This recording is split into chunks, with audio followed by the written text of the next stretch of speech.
Hi and welcome to what I think will be a really illuminating session today on storytelling innovation. I'm Lisa Main, the Director of Grants here at the newly established Judith Neilson Institute for Journalism and Ideas based in Sydney, Australia.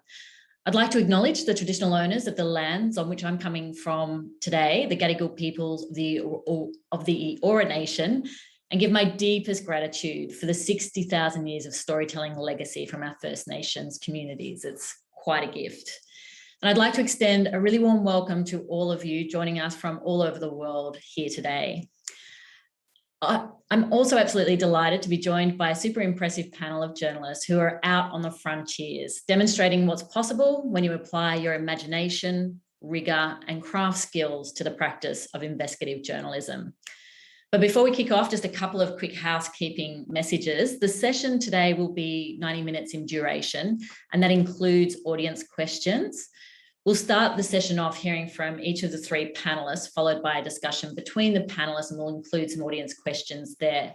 So please submit your questions through the online chat functionality as they occur to you, and make sure you include your name and where you're from so we can give you a little call out. The session will be recorded and available online at the GIJC website, and this session will be translated into Spanish. So you can access the translation via the globe icon that I believe is on the bottom right of your video window right now. If you have any technical problems throughout the session, you can also click on the top left of the screen where you'll see some words that say need help, get support. So I think we're all set. Let me introduce our excellent panelists today. They're all very different and equally brilliant. First of all, I'd like to introduce Milagros Salazar, who's joining us from Peru today. Milagros is the director of Conova, an investigative nonprofit newsroom based in Lima.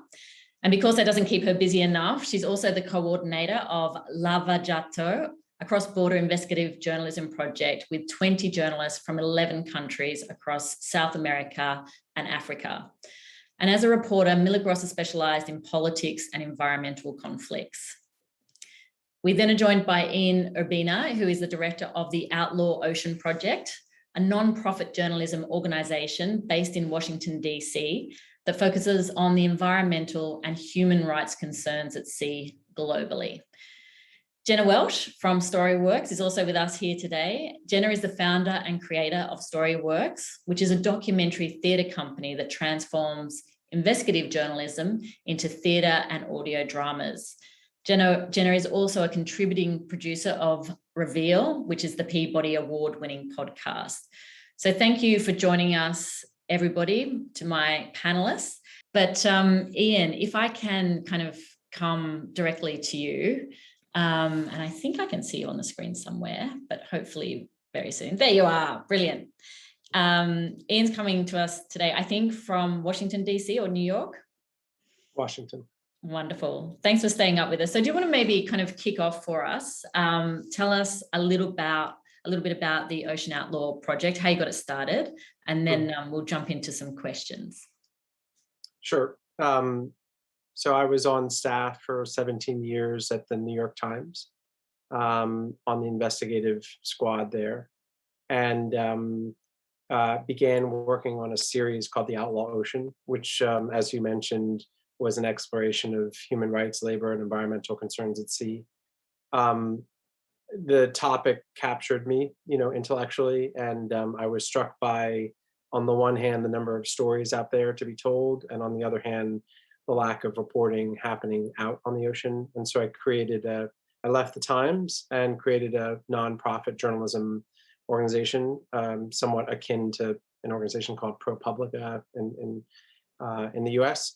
And we produce, we have a staff of 10. We've been around for about 2 years, and we produce maybe 10 to 12 major magazine or newspaper stories per year that we then fund ourselves with help from the likes of JNI, and then we publish in 10 different languages in newspapers and magazines around the world. Wonderful. And one of the big kind of initiatives that you actually started up when you did the new project was actually giving your music out to musicians. And I'm really curious to see, on the front of the project, it says, This is music to create journalism. And I'm really curious to hear what the responses were from some of your early editors when you kind of said to them, listen, I'm going to go and do these great investigative stories out at sea, and then I'm going to hand over the material to musicians to make music. Mhm. And I'm wondering if you believe it's possible to make journalism from music. Mhm. Yeah, I mean, so I'll take one step back, just to sort of give a little context. So the idea was, what if we took these stories which are urgent and emotionally laden and should be of broad international interest, and we teamed up with storytellers of a different sort, namely musicians. And we did so because they have their own followings and they have access to platforms that we don't. So I could put stuff on the New Yorker or the New York Times or Der Spiegel or BBC, but I couldn't access the likes of my 17-year-old son, who won't read the stuff I write, but he consumes a lot of news on places like TikTok and Facebook and Spotify. So music platforms. And so the thought was a distribution innovation, get the stories onto platforms that aren't traditionally thought of as news platforms, join musicians, be they electronic or hip hop or classical, get the musicians to take some of the sounds from the actual reporting at sea.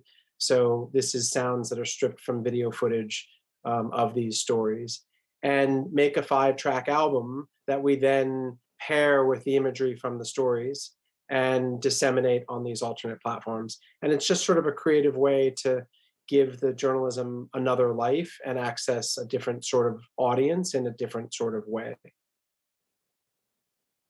That's great. And what's been the response from some of your peers? I guess you would have a lot of peers from the kind of more traditional news outlets like the New York Times. How's it been received among your kind of peer group?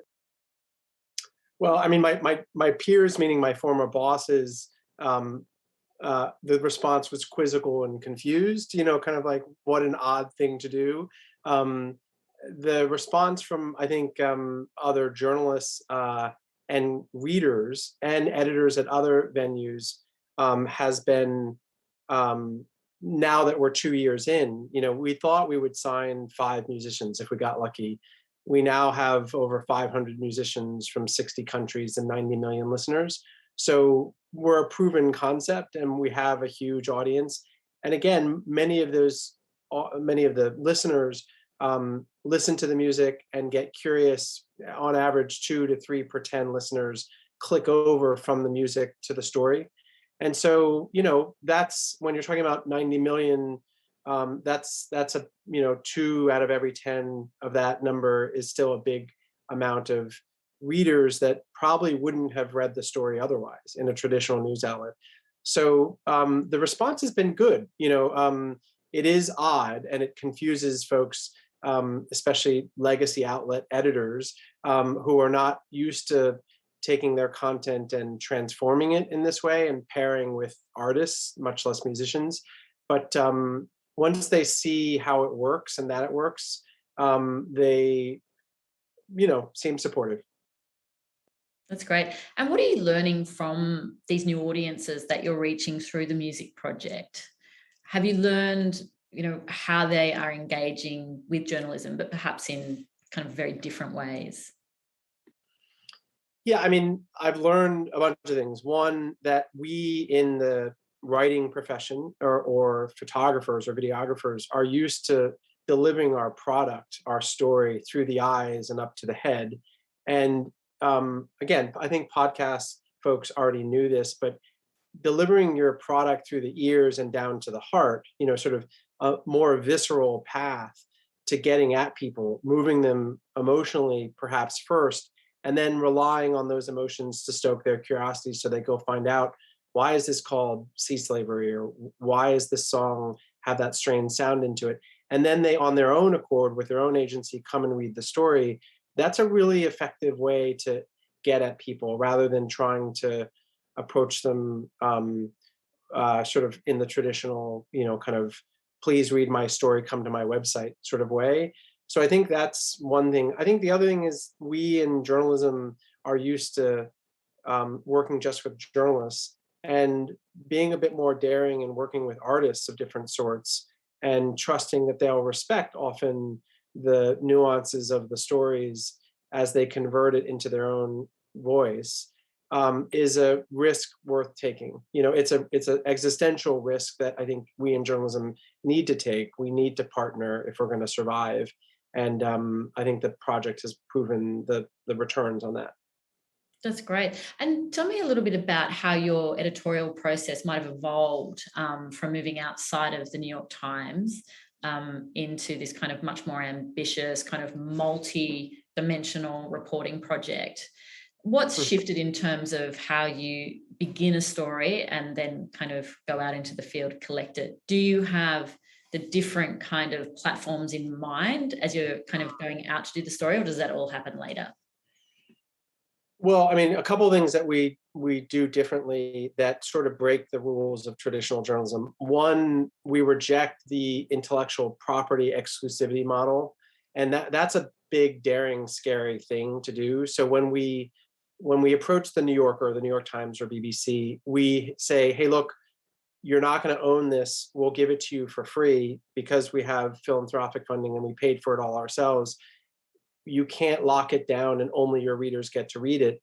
We will give you rights in your country, but we're going to partner with 50 other countries because we want that many more readers in that many more languages. And that's a cultural pill to swallow for editors. They don't like that. So that's one big shift. From a reporting standpoint, we try to do our stories at sea, to some degree for every story. And now that we know we're collecting content that's not just still photography, video, and the written word, but we're also trying to think about audio, for podcasts, for music, for animation series, for mural project. We're trying to think about how we should collect extra stuff from these hard to get to places, because we're hoping to have the story run in other mediums. So we really do, have extra gear and extra specialty come along so that we're capturing things more richly. That's wonderful. And how do you approach the actual skill set of your production team? Because again, kind of moving from the New York Times, where you're a writer, you kind of have a really well-developed skill set in terms of research and writing. You've now kind of moved out into a whole bunch of different skill sets that take in and of themselves years and sometimes a lifetime to develop. So how have you approached kind of, I guess, building a team and your own skill set to be able to continue delivering on the type of reporting that you're doing? Well, I mean, I think that one of the things that's very proud about, or that I think we can be proud of as journalists, is that we are omnivorous and autodidacts. Like that's what we do, is we parachute into topics we know nothing about. We know how to ask questions and inform ourselves and quickly learn. Like that's sort of the thing that distinguishes good journalists from bad journalists. And that skill is transferable. So if you're someone like me who says, I don't know anything about music, but I kind of want to get into the music business, well, I'm just going to treat it like a journalist, and I'm going to kind of get on Google and find smart people to advise me and, kind of teach. And I think that's a really good way to approach it, because you also don't, you haven't drunk the Kool-Aid, and you don't therefore already know things that can't be done. Anything can be done because we're starting from scratch. And I try to hire, we have a small staff, it's just 10 of us, but it's a lot of young, omnivorous, curious autodidacts that are, we don't know anything about mural art, but we're going to sign up 40 muralists in 10 countries to paint stuff for us. Go figure out how to do it. It's the same thing an editor tells a reporter. I don't know anything about this topic, but get me a story by the end of the week. It's the same sort of skill set. That's great. And you're almost mixing both, because the kind of journalism that you're doing is also super high risk. They're really hard to access areas. It's dangerous. And there are kind of, a lot of actors out on the sea who definitely don't want you there. There's a lot of risk to be taken in kind of doing kind of really high risk reporting, but then kind of doubling down and doing really high kind of, maybe high risk, but experimental storytelling at the same time. Do you ever feel like you're overextended on both sides? Did my wife put you up to that question? Yeah, I mean, sure. I think all journalists are stress mongers and always reaching a little bit beyond, and I'm no different.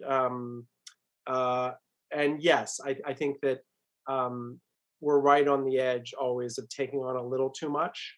And as I'm learning how to be a manager, I always ran my own team of one or two people, and now I'm running an organization, and knowing how hard to push people and or not is something that I'm learning how to do, and also with myself, how much to take on, so that I don't also lose sight of the basics. I need to be producing stories. I'm the only one who's writing the stories on staff, and the rest of my staff helps me accomplish it. But if I'm running the organization and not producing stories, then we all, the whole thing crumbles. So yeah, it's a balancing act for sure. That's great. And just finally, before we kind of move on, and then we'll come back to some audience questions, but what's been the most surprising element of this venture for you? What have you kind of seen, learned that you absolutely did not expect you would? I think the music project. I mean, so I'll just take one step back. The goal was to produce, 5,000, 10,000 word stories that are, in the traditional sense, tier 1 level, polish, rigor, investigative, reveal, all that stuff, but then to transfer them into something else. And the first something else was music. But now we're trying to pivot to a mural project, an animation project, a video game, other forms of art that take the journalism, do cool things with them for a reason. The artistic pivot from journalism into something else is something that I find really fulfilling in ways I didn't expect. Just working with artists and how smart they are in ways that I'm not. And also just how much mutual respect you can invite if you approach people the right way and sort of share your content with them. They're often very generous at sharing their audience with you. All of that has been really inspiring, because it's scary to leave your lane and branch out like this, but it's worked. And sorry, I just got one follow-up question, but then we will move on. And I think we'll go to Milagros next.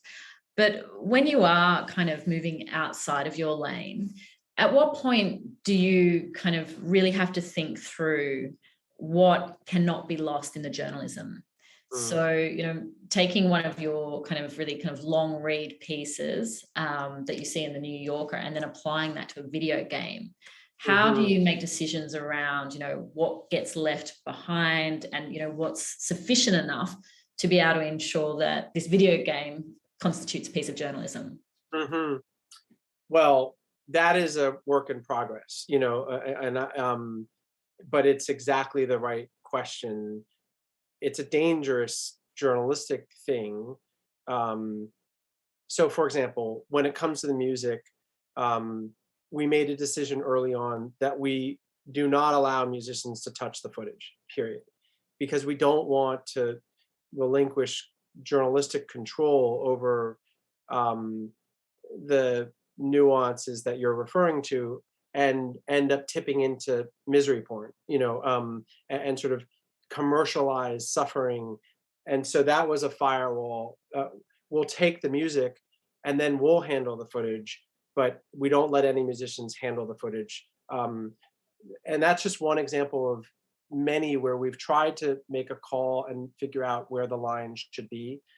It's very possible I'm over the line in some places, and I'll only realize later on when someone says, hey, that's kind of messed up. But so far, we haven't run into that just yet. But the mural project is the next big thing. And again, you're allowing the artist to interpret the stories and render it how they see fit. I'll give you one other quick example, then I'll shut up. We have this big Libya piece coming out, and there's some sensitivities about what happened in the reporting of that. And there are some animators who are making animation based on the story. And there was the desire to animate the captivity of us reporters that occurred in reporting that story. And we said, that's a red line. No, you can animate the issues of the story, but we don't want you animating the journalist backstory, because that ends up missing the point. So we're trying to make these calls as we go all along. Gosh, it's fascinating, Ian. I could talk to you all morning, and I can see there's lots of questions kind of piling into the chat. So thank you so much. We will come back to you. But before we do, I'm going to now throw to Milagros, who is joining us from Lima today in Peru. And Milagros has got a kind of, a long and very esteemed background in investigative journalism, in data journalism, but more recently has been also doing storytelling in the form of comics. And so in a lot of kind of what you were talking about just there, I think will be picked up by Milagros. So welcome, Milagros. Thank you so much for joining us. Thank you so much. Hi, hello, Lisa. Hello, everybody. I'm very happy to participate in this panel, in this conference. I work of Convoca. I am the director of Convoca, based in Lima, and I would like to talk about a project using comics for an investigation. So I'm going to share my screen here, my presentation. I would like to start my presentation making some questions about the beginning of some projects of this kind of project. For example, for us, was very important. Why exploring new narrative to tell journalistic investigation? It is indispensable doing it in the public interest, in which cases it is necessary to use innovative formats to reach audience in a more effective way. These were some of the questions of our team members asked themselves. Why? Because we identify this challenge to telling a simple and human way a scientific topic that is also social, political, and economical. Because which topic? The circumstance of people who have been exposed to heavy metals produced by extractive activities and industrial areas in Peru. And the name of this project is Toxic Files. And why did we tell the story in the form of a comic? We thought that an interactive comic was a friendly format that could help citizens understand a complex reality. The extractive industries is a very polarized, a controversial subject in Peru and Latin America. Beyond political preference, as investigative journalists, we wanted to draw attention to people's health situation. Therefore, exploring an innovative format was necessary to tell a story in the public interest. Well, for this project, participated 14 people, including cartoonists, developers, reporters, and editors. And we produced 3 comics. The first one was a child with leg cannot stand the quarantine. This is the story of Joran, a 4-year-old boy who lives with high levels of lead in his blood in Callao, in Peru. The second one was the story of a family with arsenic in Cusco.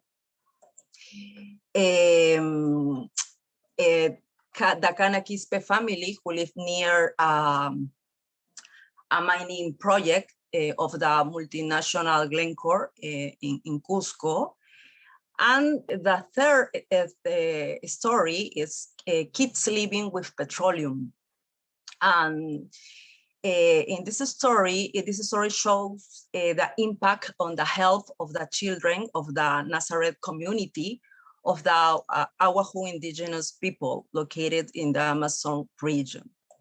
And to document these cases, our team interviewed with epidemiologists, accessed laboratory tests that showed the people's degree of exposure to heavy metal and scientific documentation on the subject.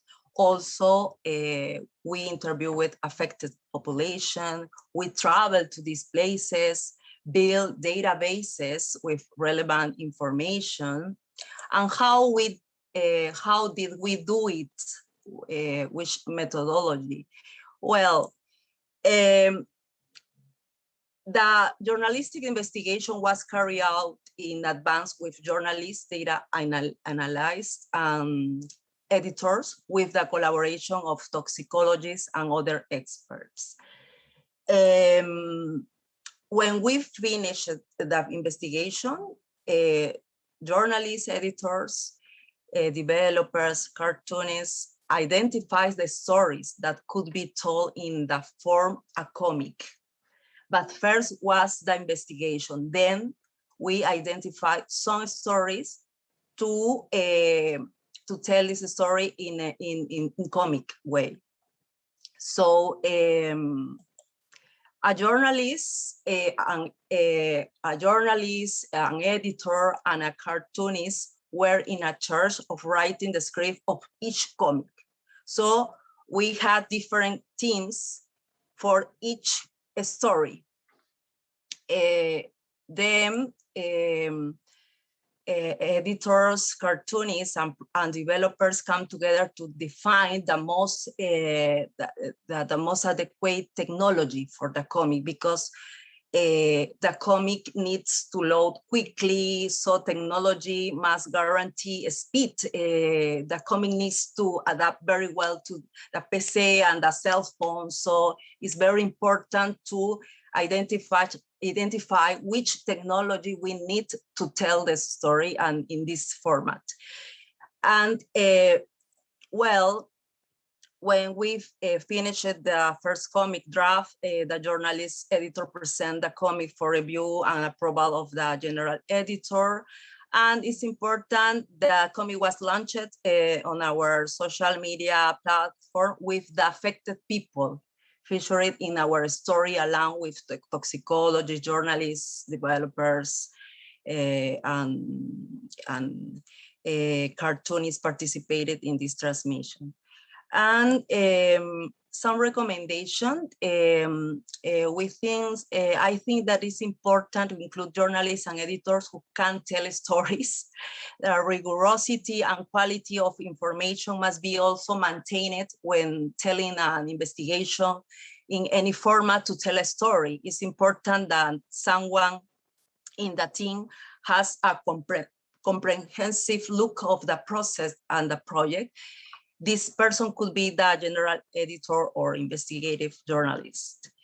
It's important to have a multidisciplinary teams, flexible professional to learn from each other. Lot of openness to new knowledge is required to achieve an effective result. Establish effective communication channels, measure the impact of the project of permanent improvement and the lesson learned for the future initiative. And well, the purpose of innovating investigative journalism is to serve the public and attend citizens' specific needs. Not all innovation has to do with technology. You can innovate in work methodologies or approaches to a story. Innovation is a transversal and is a part of the culture and spirit of the team. Innovating in journalism requires genuine interest of trying to reach a new audience and effectively and to involve citizens in that experience. So thank you so much for the opportunity to share some ideas of this project, and thank you. Thank you. Wow. Thank you so much, Milagros. I really kind of hear you when you talk about innovation, not only in the kind of storytelling aspect, but in the methodologies of how we do the journalism. I think that's an area that also, you know, we could kind of talk a lot about, that I know you're definitely a pioneer in that field. So thank you so much for sharing. Now we will move out of the digital space slightly and move into something more analog, to the theatre, to StoryWorks with Jenna Welch. Thank you so much. I think we've got the screens working this time, Jenna. So let's see how we go. And if the slides don't load, that's fine. We can have a chat and just keep it moving. All right. Thank you so much. Alex, are you ready? Okay. Terrific.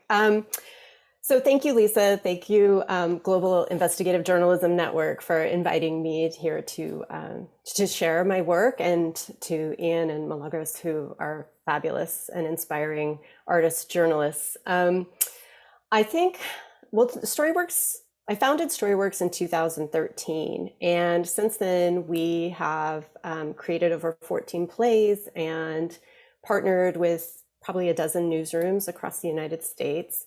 And every time we start a new partnership or are working on a project within a new community, I always get this question, what is documentary theater? And I think if we asked everyone here today, we would come up with a lot of different answers. So I'm hoping that at the end of my presentation, I will have explained what I believe to be documentary theater. It is, it's a great pleasure and to be working in this genre. StoryWorks is committed to fact-based storytelling, and we transform investigative reporting into theater and plays across the United States. And that doesn't mean that we're recreating the journalism on stage. That's not necessary, that's not interesting. What we're trying to do is find a new way into the story. And we follow newsroom ethics, and we are absolutely trying to find, I guess the best way to say it is, an artistic entry point into the reporting, so that we can tell the factual and the emotional truth of the reporting. So Alex, do you want to switch the slide for me? Thanks. Great. So embracing the artifice of theater, I like to think of this as the mirror effect. I mean, it's a kind of a common theater idea where it's like, is it a reflectionist or an interventionist approach to theater? And if you think of reflectionist, maybe a more common way to think of it is naturalism. And I would say that as a company, StoryWorks, we reject naturalism. The moment that a person enters a theater or a gymnasium, depending on where we're presenting one of our plays, they are breaking that wall of naturalism, and they have already agreed to be part of the theatrical experience. Brecht has a really great quote. It says that reality has to be altered and be turned into art so that it can be seen as alterable and treated as such. And that sticks close to my heart, and I use that, that's kind of a mantra in terms of the work that we do. So I would say we do interventionist theater, and it is our job not to just reflect the reality of a situation or an event, but much like investigative journalism, we are investigating or examining the causes and the underlying structures that have led to the event, right? So Alex, if you want to switch, thank you. Great. And so that brings me to the active versus passive audience. And I don't think this is a new concept to anyone here. No one really now wants to have a passive audience. We want people to engage with our theater, our art, our journalism.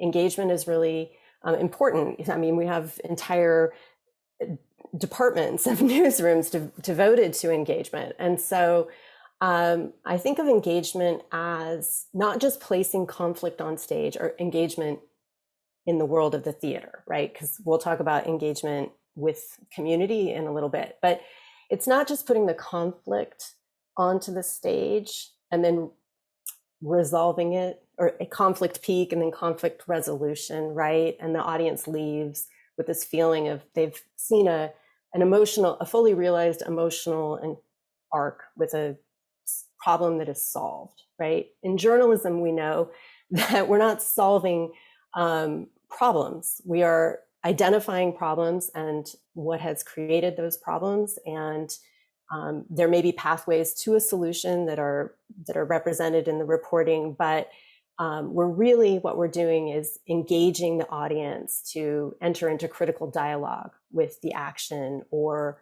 the events that have happened. So that, I think, brings our audience to a heightened state of understanding when they are able to have a really active dialogue with the events that we're portraying on stage. And I think of it as we're sitting in our seats, how compelled are we by what we're seeing? Is it theatrical? Is it good storytelling? Is it didactic? What are the elements of the story that are going to engage the audience in a really visceral way? So next slide, Alex, thank you. The factual and emotional truth. Facts define the art and the beautiful gray area. And I think for me, this is where I realized this was my path for my work. I love this idea of the moment when facts and findings transcend into art. It can be fleeting in what appears on stage, and yet it has this ability to stay with us for a very long time. So I think when it comes to making decisions, and Ian and Milagros, you both talked about like, how do you make decisions in terms of like what image is drawn from what angle, or what band you would commission to create a song based on this journalism. These are all these gray areas where I think we have to rely on our principles and our ethics and our instincts, and then our like incredible curiosity and emotional resonance, right? So this gray area can really create, can evoke a lot of emotion and deep storytelling. Facts define the art. And I would say for me and for our work at StoryWorks, like that, there's just, there's no question. If we can't verify it, if it didn't, we don't take those leaps. We take a lot of creative risk and we go on a lot of creative adventures with our work, but we don't with the facts. And time again, it's actually, sometimes it causes angst, it's a difficult process sometimes to get a creative solution in place, but that's where the beauty of the work lies. And that's, I don't know. I don't know what else to say. Like, I love that about it. All right, Alex, next slide. Thank you. All right, creating a drama. This is a wonderful, wonderful picture of Miss Sherry Marina, who is a StoryWorks theater artist and also an incredible teacher at Dillard University of Theater. She recently passed away, actually, but she's in the recording studio here, recording our audio play, When Lighting the Voids. And I just think that really her energy that she's putting there is kind of like, why wouldn't you want to make a play if you could, right? So we're going to talk about how we do that now. Thank you, Alex. Next slide. And all of these images that you're seeing are stills from our plays. All right, so this is our artistic and reporting team. I mean, we're small. We're, we kind of do everything. We have technical directors. We have a community engagement director. We have an education component to our work. So we create a lot of curriculum that goes with our plays. We have 2 reporters. Myself, I kind of do all the things. And then Aaliyah Wright, she's a reporter and producer for us. And yeah, that's our team. And we can't do a play just by ourselves. Theater is a collaborative art form, just like journalism is collaborative. Like, it takes a lot more people to do this work. But this is our core team. And when we collaborate, usually at some point, everyone engages with us along the way. So Alex, next one. I love this picture. This is in the Living Room Theater in Kansas City. We've partnered with the Living Room twice on 2 full productions. This is a project we did with the HuffPost called Tomorrow Inshallah, which was based on some Islamophobia reporting and specifically on a series of Islamophobia events and a killing that was, sorry, I kind of lost my train of thought. But it centered on Islamophobia in the Kansas City area. And our playwright was Rahana Lou Mirza, and this was actually the first table read with our cast. Great, so we can go to the next slide. This is Liz Yates, surrounded by two actors. Liz Yates is one of the characters and people in our play, When Lighting the Voids, and these are the two actors, one who played her and the other who played her son, Bram. And I think this is just a really beautiful moment of, we had gone and spent the day with her. Everything with like, I'm going with her to meet her kids, her grandkids from the school bus, to drinking iced tea in her front yard, and allowing time for the actors to really get involved and get to know her and her perspective. And so at this point, we identify the story, we have our partners, we have our playwright, and then we start looking for whose story are we going to tell. And like I said, we're not retelling the journalism. So we may be coming at it from a very different angle, identifying different characters that maybe got just a peripheral treatment in the reporting.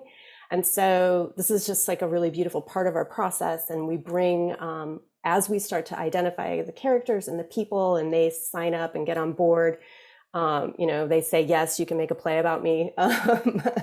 Then we start to cast it and integrate the actors into that process. So next slide, Alex.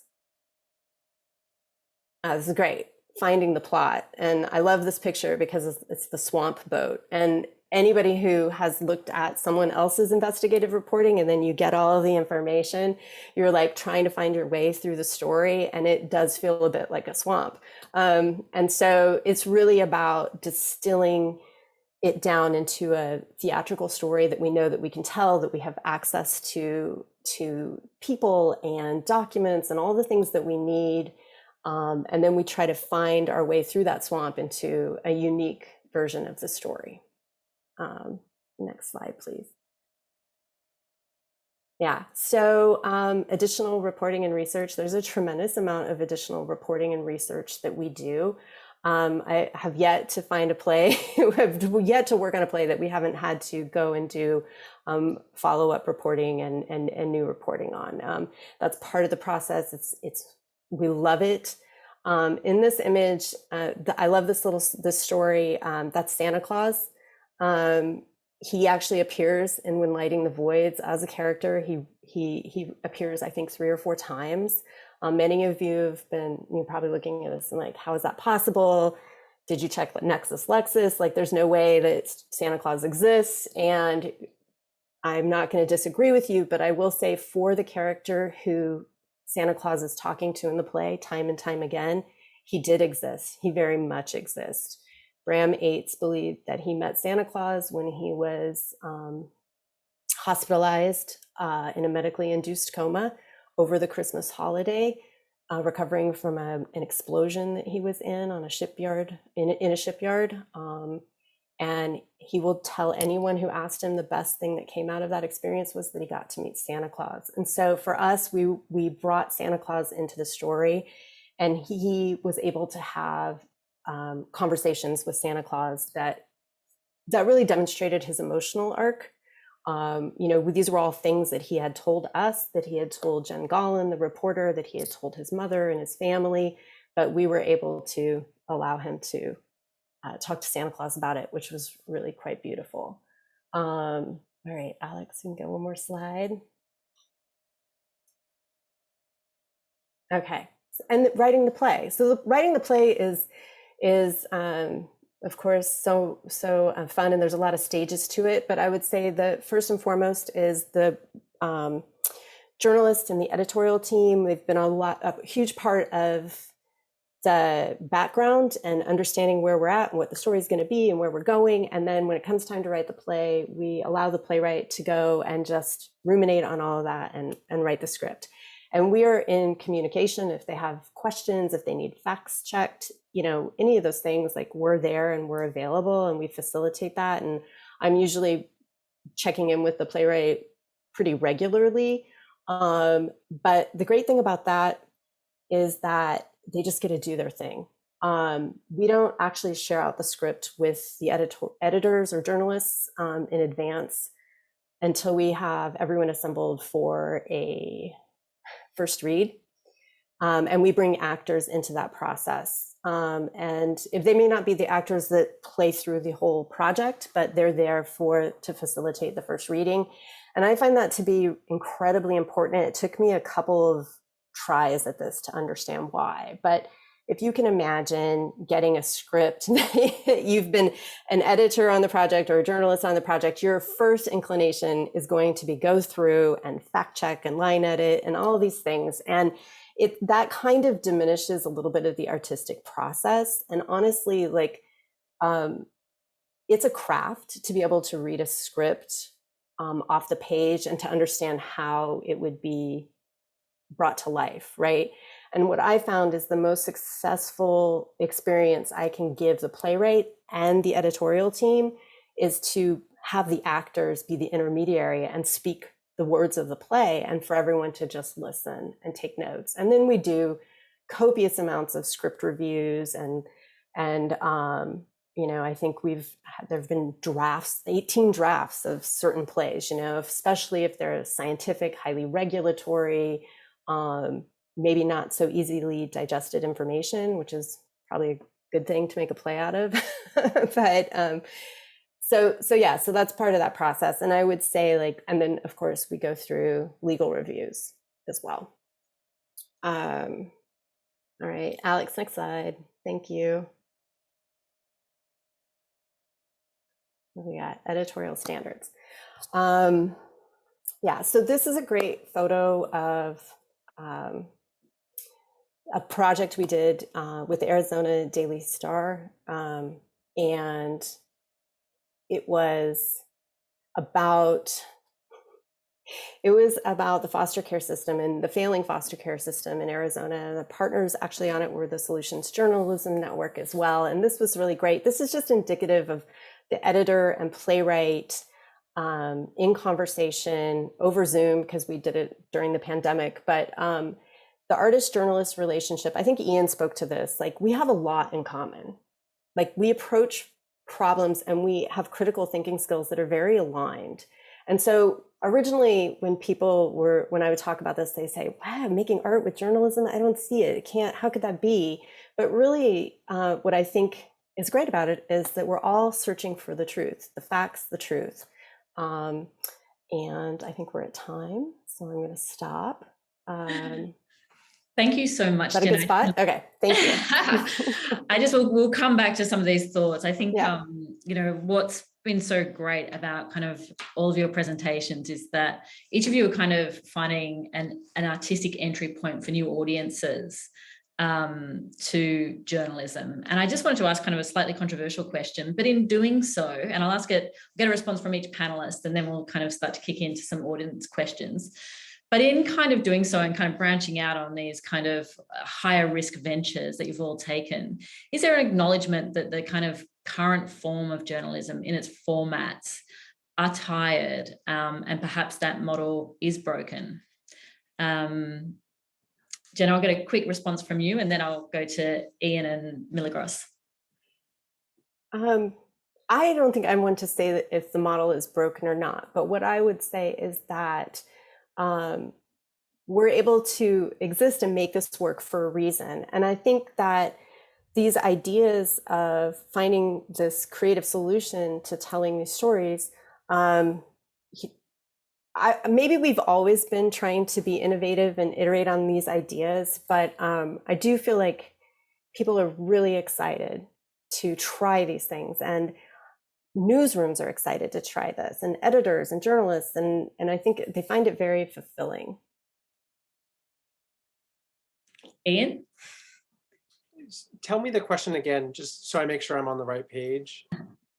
That's fine. So I think, one of the things that's common across all of your approaches is that you're all trying to, and you're all exploring kind of more artistic ways and more artistic entry points to access new audiences for the journalism. And so in doing so, is there an acknowledgement that the current forms of traditional journalism might be broken or not as relevant for new audiences?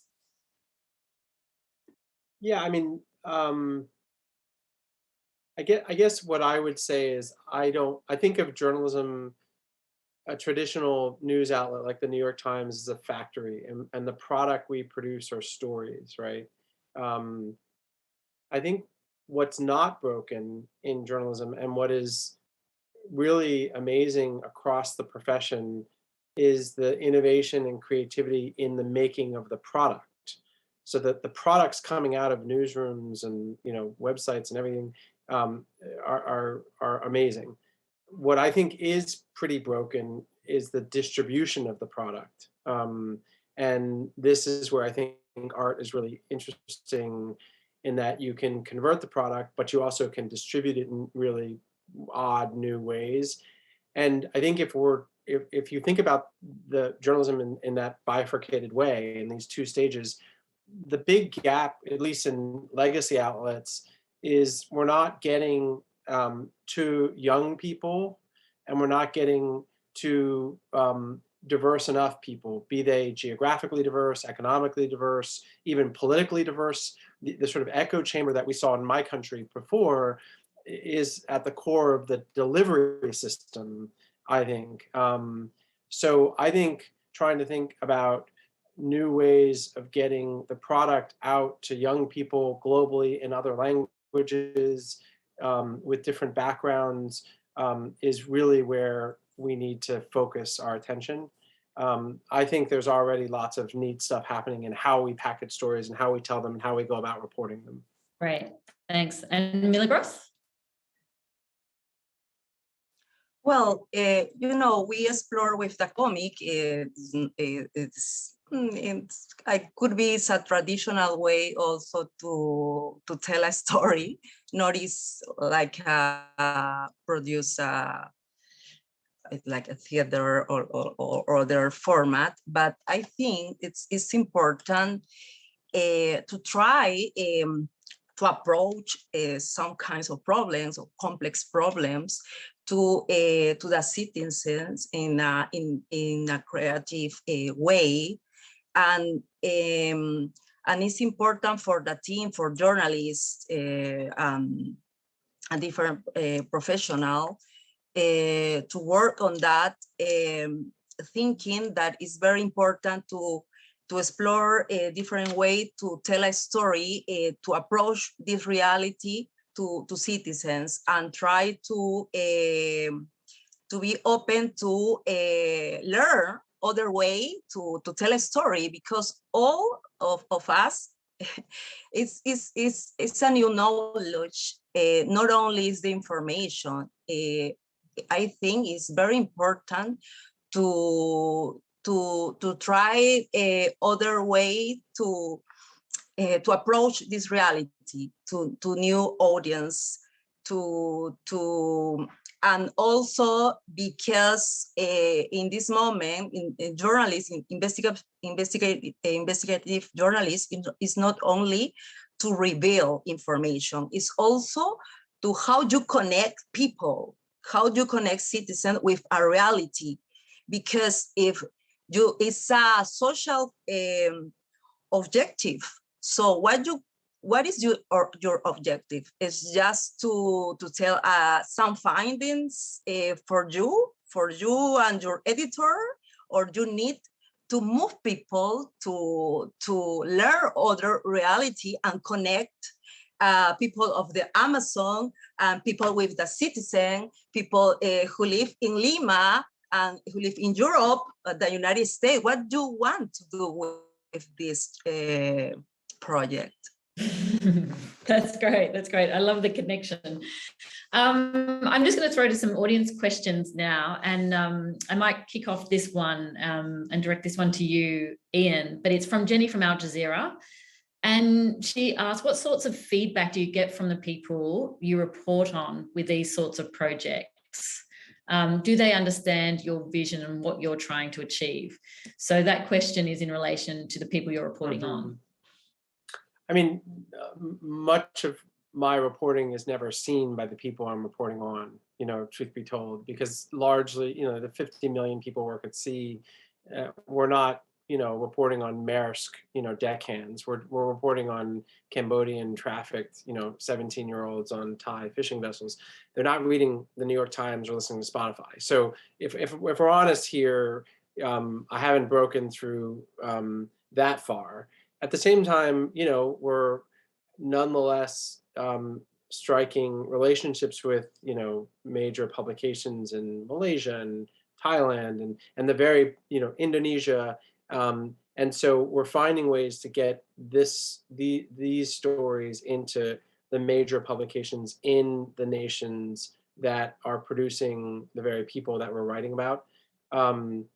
So now, once in a while, there's an exception to that rule. We wrote a piece about 9 months ago for the New Yorker about, concerns in Gambia, and many of the main sources that we interviewed, who were Senegalese and Gambian young men on the fishing vessels that we were investigating, we kept in touch with, and they read the story.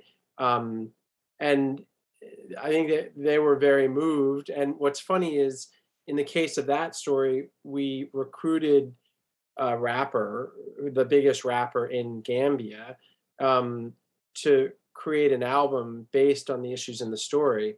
And the very sources that we kept in touch with 3 months after the story ran were blown away by the fact that suddenly this big guy was rapping about the very things that we talked to them about on the ship. So there again, you see social capital is often higher in the New York Times. I never heard you, but I know that rapper, and he's rapping in Mandinka, and he just said something about my ship, and footage from my ship is in his video, and that's incredible. You just gave me voice and street cred with all my peers. So it's funny how things have a strange way of landing when you start teaming up with other sorts of players. That's great. And I might just get a quick response from you as well, given there's a lot of translation in the work that you do. Yeah, that was a great story. And I feel like actually there's a reinforcement of people's perspective and experience that when they see it reflected on stage with members of their community, that it feels, not only bigger than themselves, but they feel seen. And that's just incredibly important. So, yeah. Wonderful. And we have another question from Marcus from Brisbane here in Australia. And Miligrosso, I might go to you first, and then I'll pick it up with you, Ian. And this is a good question because I've experienced this myself. A lot of editors always, when you're in the big newsrooms, encourage you to be innovative, to take risks. But there's not always a lot of appetite for kind of follow through on those stories. So what tips do you have for encouraging established newsrooms to take risks and to be truly innovative in their storytelling? Miligrosso, I'll go to you first, and then to Ian. Well, in the case of Convoca is a digital media outlet. It's a short team. That we are 12 people in our team, and for us is we work like a laboratory of journalism all the time, because is very important not only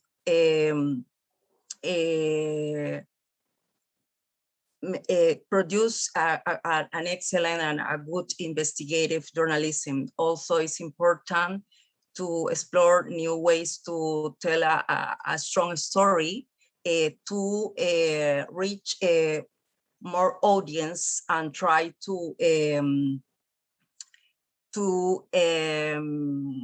show this reality to new other audience. So I recommend that work with people open to learn, to learn new ways, to explore new methodology, to demonstrate or to reveal information, also to explore new narrative, and work with other professionals. For example, not only journalists, also developers is very important, data analysis also. Also, I think it's important to try to other format. For example, we work also with video games. It's not easy because it's a specific technology in order to use and to develop. No, it's not easy for us because imagine, for example, I don't like the video games, but imagine if I need to produce an investigation in a format of a video game, I need to study more about that format. I don't like, but if I want to explore that, I need to try to consume this kind of products. If I want to say, and I want to work with an editor of an investigation in this kind of format. So all the time, we need to learn new ways to tell a story, and also to explore new methodology to reveal information and to tell a story. I think it's important. That's great. And Ian, you've been in like probably the biggest, most traditional newsroom around the world, the New York Times. What tips would you give for young journalists who are trying to change things up in their newsrooms? Well, my third day at the Times, having never worked in a newspaper before, there was this young woman there her name is Andrea Elliott. She's got an amazing book out now. And she sort of pulled me aside and said, look, if you want to survive this place, you should know one thing, and that is no one will help you and no one will stand in your way. And I remember it being sort of odd and daunting, but also confusing.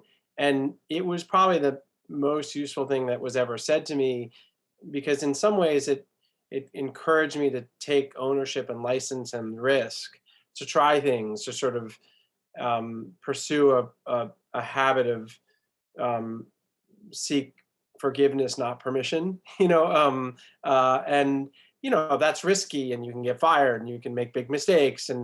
But at the same time, in big institutions, or especially the gray lady, as they call the New York Times, are slow to change, risk-averse cultures.